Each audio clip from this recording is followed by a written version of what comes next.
এখানে আর যেটা রয়েছে সেটা হচ্ছে এখানে একটা বেসিন রয়েছে খুব সুন্দর।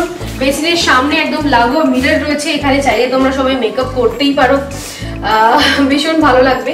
আর রয়েছে একটা বেশ ভালো একটা ওয়াশরুম, এখানে রয়েছে টেলিফোন শাওয়ার আছে, তার সাথে রয়েছে এখানে স্নান করার জন্য বাথিং শাওয়ার, আর রয়েছে কোমোড, এখানে সমস্ত কিছু রয়েছে রাখার জন্য আমাদের টাওয়েলস। তো ফ্রেন্ডস, খাটটা ভীষণ সুন্দর, একদম ডিলাক্স ফ্যাসিলিটি রয়েছে। আমি এত সুন্দর লাগছে যেখানে আমি শুয়েই পড়লাম, ভীষণ সুন্দর লাগছে। চলো টাটা, বাকিগুলোও কিন্তু দেখতে হবে আমার সাথে, এখানে আর কি কি ফ্যাসিলিটি রয়েছে।